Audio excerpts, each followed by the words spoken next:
ನಮಸ್ಕಾರ ವೀಕ್ಷಕರೇ, ನಾನು ನಿಮ್ಮ ರಾಕೇಶ್ ಶಾರುಂಡಿ. ನಾವು ಕಾಮಧೇನು ಮಹಾಲಕ್ಷ್ಮಿ ಅಂತ ಪೂಜಿಸೋ ಹಸುವಿನ ಕೆಚ್ಚಲಿಗೆ ಕತ್ತರಿ ಇಟ್ಟಂಥ ಪ್ರಕರಣವನ್ನು ಅನೇಕರು ತುಂಬ ಸಂವೇದನಾಶೀಲರಾಗಿ ನೋಡಿದ್ವಿ, ಅಬ್ಬರಿಸಿದ್ವಿ, ಆಕ್ರೋಶವನ್ನು ವ್ಯಕ್ತಪಡಿಸಿದ್ವಿ.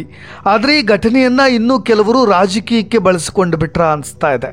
ಹಸುವಿನ ಮಾಲೀಕರ ಕುಟುಂಬಕ್ಕೆ ಇತ್ತ BJP ಕಾಂಗ್ರೆಸ್ನವರು ಹಸುಗಳನ್ನು ಕೊಡಿಸಿ ಅವರ ನೋವನ್ನು ಮರೆಸಿಬಿಟ್ರ ಅಂತ ಅನ್ನಿಸ್ತಾ ಇದೆ. ಹಾಗಾದರೆ ಆ ಕೆಚ್ಚಲು ಕಳೆದುಕೊಂಡಂಥ ಹಸುವಿನ ಕಥೆ ಏನು, ವ್ಯಥೆ ಏನು, ಇವೆಲ್ಲವನ್ನ ಮೌನವಾಗಿ ನೋಡ್ತಾ ಇರೋ ಹಸುಗಳ ನೋವು ಅರ್ಥ ಮಾಡ್ಕೊಳ್ಳೋರು ಯಾರು? ನಿಮ್ಮ ಕೆಚ್ಚಲಿನ ತಲೆದಂಡಕ್ಕೆ ನಾವು ಹೊಸ ಅತಿಥಿಗಳಾಗಿ ನಿಮ್ಮ ಮನೆಗೆ ಬಂದಿದ್ದೇವೆ ಅಂತ ಹೊಸ ಹಸುಗಳು ಅವುಗಳ ಗೆಳೆತನವನ್ನು ಬೆಳೆಸಬೇಕಾ? ಜಮೀರ್ ಕುಟುಂಬಕ್ಕೆ 3 ಹಸುಗಳನ್ನು ಕೊಡಿಸಿ ದುಡ್ಡಲ್ಲೇ ಎಲ್ಲವನ್ನ ಮರೆಸುವ ಕೆಲಸವನ್ನು ಮಾಡಿಬಿಟ್ರಾ? ನಮ್ಮ ಸರ್ಕಾರ, ನಮ್ಮ ವ್ಯವಸ್ಥೆ, ನಮ್ಮ ಜನ ಎಲ್ಲರ ಮೇಲೂ ಸ್ವಲ್ಪ ಕೋಪ ಬರ್ತಾ ಇದೆ. ನಿಮಗೇನು ಅನಿಸುತ್ತೆ ಕಮೆಂಟ್ ಮಾಡಿ. ಅದಕ್ಕೂ ಮುನ್ನ ನೇರವಾಗಿ ವಿಷಯಕ್ಕೆ ಬರ್ತೀನಿ. ವೀಕ್ಷಕರೇ, ಬೆಂಗಳೂರಿನ ಚಾಮರಾಜಪೇಟೆಯ ಜಮೀರ್ ಅಹಮದ್ ಕ್ಷೇತ್ರದ ವಿನಾಯಕ ನಗರದಲ್ಲಿ ನಡೆದಂಥ ಹಸುಗಳ ಕೆಚ್ಚಲಿಗೆ ಕತ್ತರಿ ಹಾಕಿದ ಘಟನೆ ಸುಖಾಂತ್ಯವನ್ನೇ ಕಂಡುಬಿಡ್ತಾ ಅನ್ನಿಸ್ತಾ ಇದೆ. ಹಸುವಿನ ಮಾಲೀಕ ಕರ್ಣ, ಅವರ ತಾಯಿ ಸವರಿ ಅಮ್ಮಳ್ ಹಾಗೂ ಸಹೋದರಿ ಅಮುದಾ ಅವರಿಗೆ ಈಗ ಜಮೀರ್ ಅಹಮದ್ 3 ಹಸುಗಳನ್ನು ಕೊಡಿಸಿದ್ದಾರೆ. ದಂಡಿಯಾಗಿ ಹಾಲು ಕೊಡೋ ಈ ಲವಲವಿಕೆ ಕಾಮಧೇನುಗಳನ್ನು ಮನೆಗೆ ಹೊಡೆದುಕೊಂಡು ಬಂದ ಕುಟುಂಬಸ್ಥರಿಗೆ ಸ್ವಲ್ಪ ಸಮಾಧಾನವಾಗಿದೆ. ಆದರೆ ಇದನ್ನು ರಾಜಕೀಯವಾಗಿ ವಿಶ್ಲೇಷಣೆ ಮಾಡಬೇಕಾದ್ರೆ ಸ್ವಲ್ಪ ನೋವಾಗುತ್ತೆ. ಯಾಕಂದರೆ ಈ ಕೇಸ್ನಲ್ಲಿ ಬಿಹಾರಿ ಮೂಲದ ಯಾರು ಮೆಂಟಲ್ ಗಿರಾಕಿಯನ್ನು ಈಗಾಗಲೇ ಪೊಲೀಸ್ನವರು ಬಂಧಿಸಿದ್ದಾರೆ. ಅವನು ಅಪರಾಧಿ ಅನ್ನೋದೇ ಇನ್ನೂ ಕೂಡ ಅನುಮಾನವಾಗಿ ಬಿಟ್ಟಿದೆ. ಆತನ ಮೇಲೆ ಹಲವು ಶಂಕೆ ಕೂಡ ಈಗಾಗಲೇ ವ್ಯಕ್ತವಾಗ್ತಾ ಇರೋದು. ಅದನ್ನು ವಿರೋಧ ಪಕ್ಷದ ನಾಯಕರಾಗಿರ್ತಕ್ಕಂಥ ಆರ್ ಅಶೋಕ್ ಅವರು ಕೂಡ ಗಟ್ಟಿಯಾಗಿ ವಿರೋಧವನ್ನು ಕೂಡ ಮಾಡ್ತಾ ಬಂದಿದ್ದಾರೆ. ಆತ ಒಬ್ಬನೇ ಈ ಕೃತ್ಯವನ್ನು ಮಾಡಿರೋಕ್ಕೆ ಸಾಧ್ಯವೇ ಇಲ್ಲ ಅಂತ.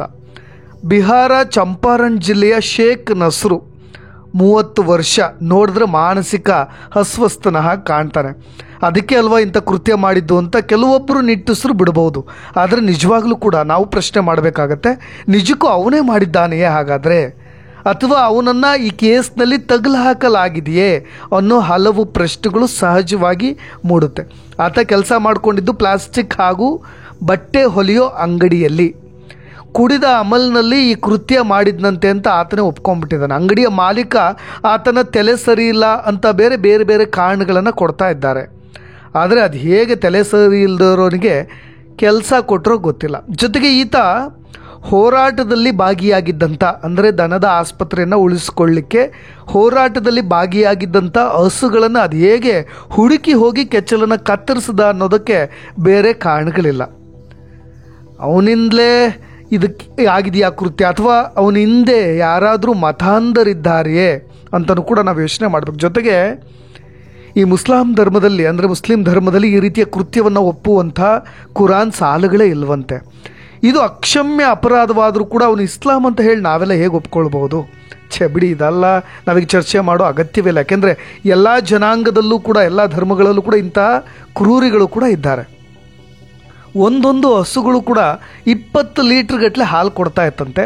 ಜಮೀರ್ ಈಗ 3 ಲಕ್ಷಕ್ಕೆ 3 ಹಸುಗಳನ್ನು ಕೊಡಿಸಿ ಎಲ್ಲ ಸಮ ಮಾಡಿಬಿಟ್ರ ಅನ್ನಿಸ್ತಾ ಇದೆ. ಒಟ್ಟಾರೆಯಾಗಿ ಜನವರಿ 24ರವರೆಗೆ ಆತ ನ್ಯಾಯಾಂಗ ಬಂಧನದಲ್ಲಿ ಇರಬೇಕು. ನಂತರ ಕೋರ್ಟ್ ವಿಚಾರಣೆಯ ನಂತರ ಆತನಿಗೆ ಯಾವ ಶಿಕ್ಷೆಯನ್ನು ಕೊಡುತ್ತೋ ನಾವೆಲ್ಲರೂ ಕೂಡ ಕಾದು ನೋಡಬೇಕು. ಆತನ ಪರವಾಗಿ ವಕೀಲರನ್ನ ಕೆಲವರು ಇಟ್ಟರೂ ಕೂಡ ಆಶ್ಚರ್ಯವೇನಿಲ್ಲ. ಯಾಕೆಂದರೆ ಯಾರೇ ಆಗಲಿ ಕೂಡ, ಯಾರಿಲ್ಲ ಅಂದರೂ ಕೂಡ ಸರ್ಕಾರಿ ಪರ ವಕೀಲರಂತರೂ ಅವ್ರ ಪರ ವಾದ ಮಾಡೇ ಮಾಡ್ತಾರಲ್ವ. ಅದನ್ನು ಕೋರ್ಟೆ ಮ್ಯಾಜಿಸ್ಟ್ರೇಟ್ ಆದಂಥ ಅಥವಾ ನ್ಯಾಯಾಧೀಶರಾದಂಥ ಯಾರೇ ಇರಲಿ ಅವರೇ ನೇಮಕವನ್ನು ಕೂಡ ಮಾಡಿಬಿಡ್ತಾರೆ.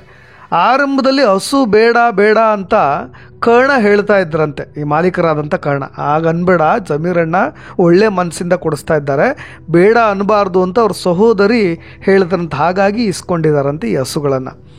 ಆದರೆ ಜಮೀರ್ ಅವರಿಗೆ ನಾವು ಕೆಲವು ಪ್ರಶ್ನೆಗಳನ್ನು ಕೇಳಬೇಕಾಗತ್ತೆ. ಯಾಕೆಂದರೆ ಆ ಏರಿಯಾದಲ್ಲಿ ಅಕ್ರಮವಾಗಿ ರಾತ್ರಿ ಕೆಲವು ಮಾದಕ ವ್ಯಸನ ಚಟುವಟಿಕೆಗಳು ಕೂಡ ನಡೆಯುತ್ತವಂತೆ. ರಾತ್ರಿ 12 ಆಗಲಿ 1 ಆಗಲಿ 2 ಆಗಲಿ ಹೊರಗೆ ಓಡಾಡೋದು ತುಂಬ ಕಷ್ಟವಾಗುತ್ತೆ. ಆ ಥರದ ಮಾದಕ ವ್ಯಸನದ ಚಟುವಟಿಕೆಗಳು ಕೂಡ ಅಲ್ಲಿ ನಡೆಯುತ್ತೆ. ಅನೈತಿಕ ಚಟುವಟಿಕೆಗಳ ತಾಣವಾಗಿಬಿಟ್ಟಿದೆ. ಅದ್ರ ಬಗ್ಗೆ ಜಮೀರ್ ಅವರು ಏನು ಕ್ರಮ ತೆಗೆದುಕೊಂಡಿದ್ದಾರೆ ಅನ್ನೋದು ಕೂಡ ಒಂದು ಪ್ರಶ್ನೆ. ಜೊತೆಗೆ ಅಲ್ಲಿ ರಾತ್ರಿ ಯಾರಾದರೂ CCTV ಹಾಕಿದ್ರೆ ಅದನ್ನು ಕಿತ್ತು ಹಾಕ್ತಾರಂತೆ. ಆ ವಿಷಯದಲ್ಲಿ ಕೂಡ ಜಮೀರ್ ಅವರು ಏನು ಕ್ರಮ ತೆಗೆದುಕೊಂಡಿದ್ದಾರೆ. ಸದ್ಯ ಈಗ ಹಸುಗಳ ವಿಚಾರದಲ್ಲಿ ತಕ್ಷಣಕ್ಕೆ 3 ಹಸುಗಳನ್ನು ಕೊಡಿಸ್ಬಿಟ್ರು. ನಿಮ್ಮ ಕ್ಷೇತ್ರದಲ್ಲಿ ಈಗ ಆಗಿರೋದು ಮುಂದೆ ಏನು ಬದಲಾವಣೆಗಳನ್ನು ತರ್ತೀರಿ ಅನ್ನೋದ್ರ ಕುರಿತಾಗೂ ಕೂಡ ಅವರು ಸ್ಪಷ್ಟನೆ ಕೊಟ್ಟುಬಿಟ್ರೆ ಒಂದು ಧೈರ್ಯ ಬರುತ್ತೆ.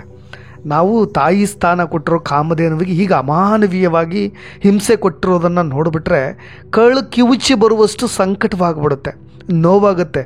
ಅಂಥದ್ರಲ್ಲಿ ಯಾರೋ ಒಬ್ಬನೇ ಮಾಡಿದ್ದಿದ್ದನ್ನು ಅಂತ ಇಲ್ಲಿಗೆ ಮುಗಿಸಿಬಿಟ್ಬಿಟ್ರಾ ಅಂತ ಅನಿಸ್ಬಿಡುತ್ತೆ. ಅಥವಾ ಇದ್ರ ಹಿಂದೆ ಇರೋದು ಯಾರು, ಯಾರ ಕೈವಾಡವಿದೆ, ಯಾವ ಮತಾಂಧರ ಕೈವಾಡವಿದೆ, ಇದೆಲ್ಲದರ ಕುರಿತಾಗಿಯೂ ಕೂಡ ಜಮೀರ್ ಅಹಮದ್ ಅವರು ತನಿಖೆ ಮಾಡಿಸ್ತಾರಾ, ಸರ್ಕಾರ ನಡೆಸುತ್ತಾ, ಅಥವಾ ಇವನೊಬ್ಬನೇ ಇದರಲ್ಲಿ ಪಾಲುದಾರ ಅಂತ ಹೇಳಿ ಅಲ್ಲಿಗೆ ಸುಖಾಂತ್ಯವನ್ನು ಕಾಣಿಸಿಬಿಡ್ತಾರಾ ಅನ್ನೋದು ಕೂಡ ನಮ್ಮ ಒಂದಿಷ್ಟು ವಾದ. ಇನ್ನೊಂದು ಕಡೆ ನಮ್ಮ ರಾಜಕೀಯ ನಾಯಕರು ಕೂಡ ಭಾಳಷ್ಟು ಅಬ್ಬರಿಸಿಬಿಟ್ರು. ಒಂದು ಕಡೆ ಕುಮಾರಣ್ಣ ಇದೊಂದು ರಾಕ್ಷಸಿ ಕೃತ್ಯ ಅಂತ ಹೇಳಿ ಬಣ್ಣಿಸಿದರು. ಇನ್ನೊಂದು ಕಡೆ ಯಡಿಯೂರಪ್ಪನವರು ಕೂಡ ಇದರ ವಿರುದ್ಧವಾಗಿ ಮಾತನಾಡಿದರು. ಕಾನೂನು ಸುವ್ಯವಸ್ಥೆ ಹೇಗಿದೆ ಕರ್ನಾಟಕದಲ್ಲಿ, ಕಾಂಗ್ರೆಸ್ ಆಡಳಿತ ನಡೆಸಬೇಕಾದ್ರೆ ಕಾನೂನು ಸುವ್ಯವಸ್ಥೆ ಹೇಗಿರುತ್ತೆ ಅನ್ನೋದಕ್ಕೆ ಇದೊಂದು ಬೆಸ್ಟ್ ಎಕ್ಸಾಂಪಲ್, ಕೈಗನ್ನಡಿ ಅಂತಲೂ ಕೂಡ ಯಡಿಯೂರಪ್ಪನವರು ಕೂಡ ತಮ್ಮ ಆಕ್ರೋಶವನ್ನು ವ್ಯಕ್ತಪಡಿಸಿದರು. ಇನ್ನು ತಾನೊಬ್ಬ ಹಿಂದೂ ಅಂತ ಬಹಳಷ್ಟು ಗಟ್ಟಿ ದನಿಯಿಂದ ಹೇಳ್ತಕ್ಕಂಥ ಯತ್ನಾಳ್ ಕೂಡ, ಬಸವರಾಜ್ ಯತ್ನಾಳ್ ಅವರು ಕೂಡ, ಬಸವನಗೌಡ ಪಾಟೀಲ್ ಯತ್ನಾಳ್ ಅವರು ಕೂಡ ಗೋವುಗಳಿಗೂ ಕೂಡ ಸುರಕ್ಷತೆ ಇಲ್ಲ ಅನ್ನೋ ಮಾತುಗಳನ್ನು ಕೂಡ ವ್ಯಕ್ತಪಡಿಸಿದರು.